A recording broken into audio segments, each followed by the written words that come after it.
So welcome back to my channel. My name is Yewande and this is Matters of the Heart. If this is your first time, you're most welcome. And on this episode, we're going to be doing a review or a critique on Pop the Balloon or Find Love. For those of you that haven't come across it before, I would suggest that you go to the link in the description just to give you a little flavor of what the program is about. I'm about to dive right into my critique, and it is about a gentleman that has come to find love. He has 8 or so women to choose from, and each of those women have a balloon. So when he comes, he will introduce himself and the ladies will make decisions as along the way whether or not they would like to know more about him.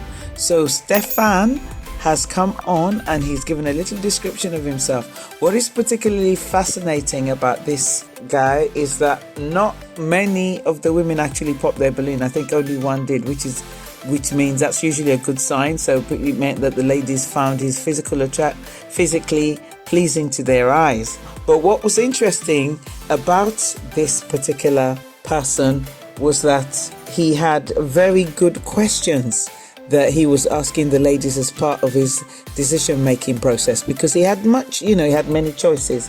And so some of the questions he was asking, which I thought made it much more realistic and interesting, was, what would your best friend warn me about you? And then another question he asked is that, what would being in a relationship, and one of the ladies, asked him, what would being in a relationship be like with you? And this kind of opened up more conversation, and I think this is a better example of how people should go about kind of trying to make decisions about whether or not to go on a date with someone.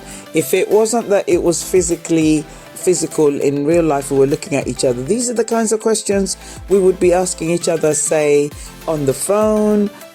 Back in the day, we used to have pen pals. I know some of you might not even remember a time when we didn't have social media.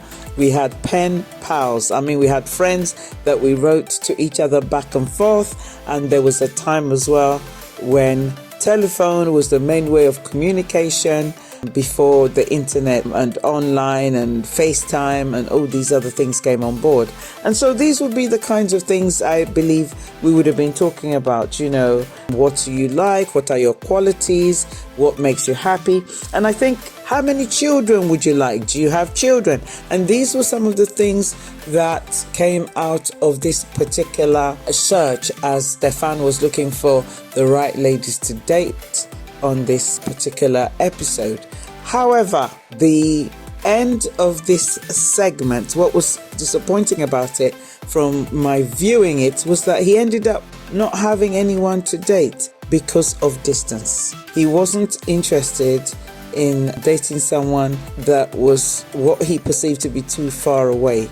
And I think this is a missed opportunity, because you cannot always find your best match on your doorstep. And if the relationship goes really well, sometimes people are prepared to move around. And I think that's a consideration for both men and women that are looking for love. Don't be put off by distance. I know we can do a whole series about whether people are into long-distance relationship or not into long-distance relationship, or whether that is something that should be a consideration. I think you should be open to finding love wherever you can find it.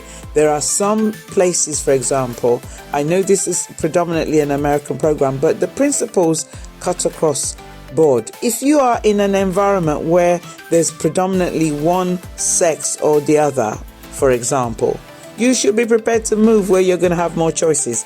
I'll give you classically what I mean.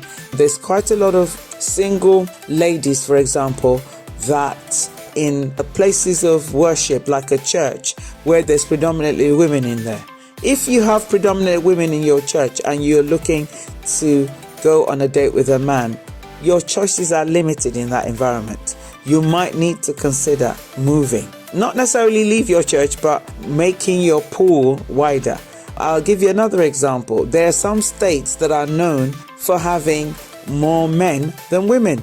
For example, Alaska comes to mind. And so be prepared to be flexible, to be able to move, to come out of your comfort zone in order to find love or in order to find what you're looking for.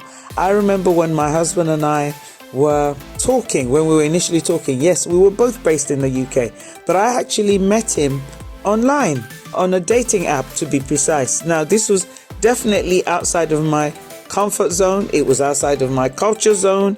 It was outside of every zone. But I realized that the age I was at the time and my set of circumstances, I needed to broaden my horizons. I was already with a child. I was looking for someone that would be open to having someone that already has a child. I was already in my 40s. And so I wanted to make sure that I wasn't limiting myself and that I was open to different ways of dating. When I first started, with my ex-husband, we were both young. We were both in our 20s.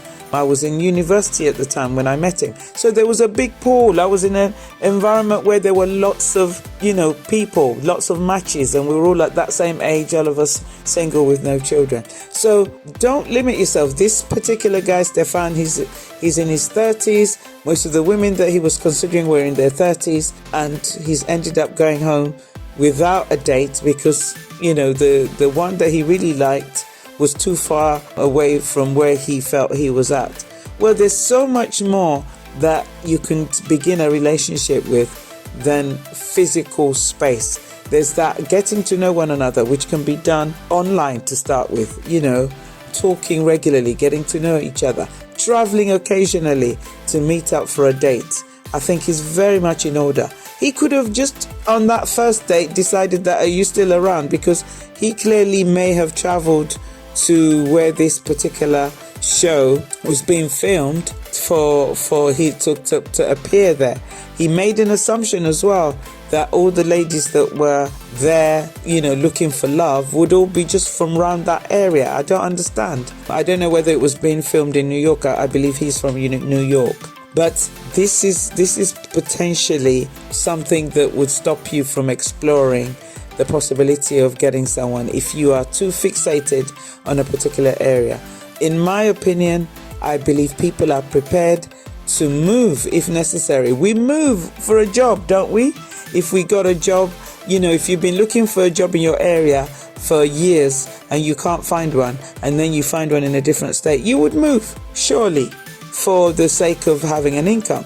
I think we should be flexible enough to be able to move for love, because you can find love everywhere. The world is a global village, and we should be prepared to move around in order to find love. I believe that when you are prepared to do that, you are more likely to actually find someone that will be compatible to you. Yes, you don't have to move immediately.